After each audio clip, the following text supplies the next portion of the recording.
Welcome to the Female Church Leaders Podcast, a weekly resource for women who love God, love the church, and are called to lead. I'm your host, Kadi Cole, church leader, author, and executive coach. After more than 30 years in full-time ministry, often as the only woman at the table, I understand how meaningful yet challenging your calling can be. That's why I created this podcast, to remind you that you're not leading alone. Each week, I'll share practical tools, biblical insights, and honest encouragement for the real challenges female leaders face in ministry, so you can grow your skills, strengthen your faith, and lead with more confidence and joy without burning out or striving to prove yourself. We drop a new episode every Monday because Sunday is coming and you are going to be ready for it. Let me start with a tension that shows up quietly in a lot of churches. You're doing the work, you're carrying responsibility, people look to you for answers, but your title doesn't quite reflect what you're actually leading. Or on the other side, someone is given a significant title, but the responsibility and authority underneath doesn't really match. Both situations create confusion. Both create friction. And over time, both can quietly erode trust. Leadership works best when title, responsibility, and authority align. Not because titles make someone important, but because clarity makes leadership healthier and more effective. Think about a soccer team. Every player wears the same jersey, but one player wears the captain's armband. That armband doesn't make them better than everyone else. You need each person on the team, but it does clarify their role. The captain talks with the referee. The captain sets the tone on the field. The captain rallies the team when things get tense.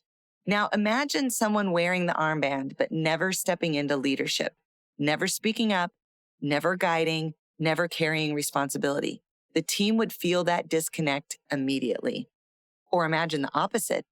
A player is organizing the defense, encouraging teammates, adjusting strategy on the fly, clearly functioning like a captain, but without the armband. Eventually, confusion sets in. Who actually speaks to the referee? Who makes the final call when the clock is ticking? Titles are like that armband. They don't create leadership, but when they accurately reflect the role someone is actually playing, the whole team functions better. And when they don't, everyone feels the tension, even if no one can quite articulate what's off. Now, here's the catch.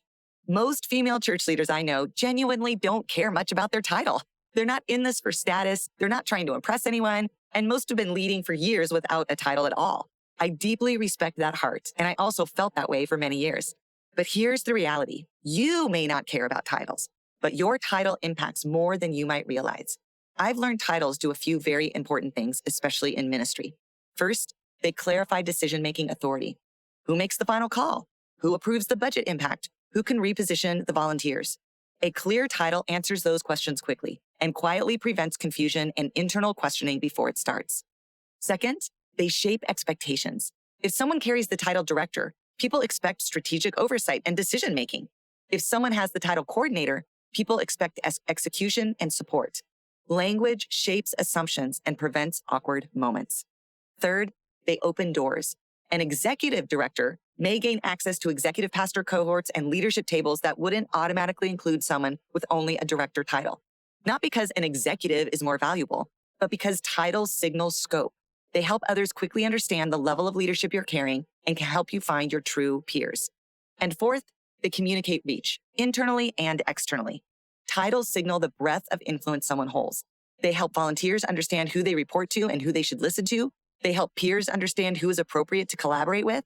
And they help other churches, networks, and community partners know who represents what. Titles aren't sacred, but they are significant. Leadership effectiveness actually improves when the responsibility you carry matches the authority you've been given. The authority you carry matches the expectations others have of you. And the title you hold reflects both accurately. This applies whether you're paid staff or volunteer. If you're a volunteer overseeing 15 small group leaders, setting vision, resolving conflict, building systems, that's real leadership, even if there isn't a paycheck attached. And on the flip side, if someone is given a title director simply to encourage them, yet they are not actually involved in decision-making, that misalignment eventually creates frustration and confusion. Titles used to entice instead of clarify eventually backfire. Remember, alignment builds trust, but exaggeration erodes credibility. Another factor in identifying the appropriate title is scale, or the numerical size of your team or ministry. If someone is faithfully leading 10 middle school students in a small church, they may feel like a director. After all, they are making the plans, texting parents, solving problems, recruiting volunteers, and that leadership is real and important. But scale matters when it comes to titles. Directing a ministry of 10 requires a different scope than directing a ministry of 400 students across multiple campuses. You may still have a few direct reports than the middle school leader, but your scope is much greater.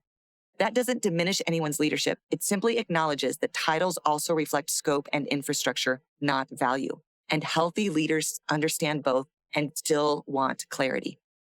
It's also important to recognize that churches often work differently than marketplace when it comes to titles. This can be especially confusing if you've transferred into ministry after already having a career outside the church.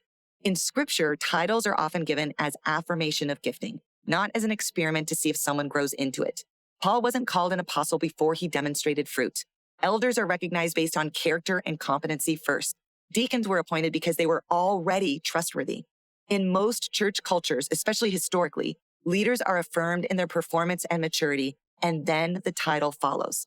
So that means it's very normal to lead faithfully for a season without formal recognition, without the appropriate title, especially if you are young or new to leadership. But if you've been faithfully carrying responsibility for a long time and the title hasn't caught up, it may be worth prayerfully evaluating whether this misalignment is beginning to affect your team's clarity, access, and your long-term effectiveness. Not because you are motivated by ego, but because you are motivated for the mission. Now, one of the biggest topics I get asked about is the title pastor, especially when it comes to developing female church leaders. In some churches, honestly, that word carries deep theological meaning and has a lot of energy and protection around it. But in other churches, it's more broadly applied and very few people even give it a second thought. It's wild how different this title is used across the landscape of ministry. But the goal isn't to fight for a specific label. The goal, again, is clarity. In some environments, director may fully align with your authority and shepherding function and the theology of your church. In other contexts, pastor may better communicate your role in spiritual leadership and the context in which you're serving. The foundational question becomes, what title best reflects the responsibility and authority and theology that I already am a part of and helps our church function clearly? That posture shifts the conversation from personal ambition to organizational health. We'll talk more about these theological differences around women in church leadership in the podcast later this season. But if you'd like to learn more now, you can download our theological cheat sheet in the show notes. It outlines the 7 theological viewpoints of women leading in the church and is by far the most requested resource we have. I think you'll gain a lot of insight from it, especially if you are trying to understand your role and boundaries as a female leader in your local church. You can also learn more about the concept through my book, Developing Female Leaders. Now, before we talk about how to approach this topic practically, I want to take a minute to address our hearts and spiritual posture about this issue. I've kind of mentioned it before, but if our motivation is comparison, proving, or validation, a title will never satisfy. But if our motivation is church health, clarity, and effectiveness, then alignment becomes the goal. Titles should always serve the mission, not our pride. And that brings freedom and peace, because now the conversation is about stewardship, not our status or our worth. So, if you sense that your title and responsibility are misaligned, how do we approach this conversation well? First, as always, take some time to pray about it. Ask the Lord to clarify your motivation and guard your heart. Second, test your thinking. Run it by a trusted colleague or mentor. Ask them, does this seem reasonable or am I missing something? And then third, prepare to ask questions, not make demands. You might ask, I've been reflecting on the scope of my responsibility I'm currently carrying. Can we talk about whether my title accurately reflects that? Or, I want to make sure there's clarity for our team. Do you think the title I hold matches the authority and responsibility I'm functioning in? These questions open up the dialogue. Now be prepared. Sometimes these conversations can take a long time and several meetings, especially if you are the first or only one of a few women stepping into higher level titles. Organizational change, especially one that can be controversial, often moves gradually. So remember, alignment is a process, not a power move. As long as the conversation is continuing and movement is happening, God will give you what you need as the adjustments are made. Colossians 3:23 reminds us, whatever you do, work at it with all your heart as if working for the Lord. Notice it says whatever you do, not whatever title you hold. Faithfulness isn't tied to wording, but title clarity is a verbal framework that supports your calling. Jesus carried titles, rabbi, teacher, Lord, not to inflate his identity, but to clarify his authority and his mission.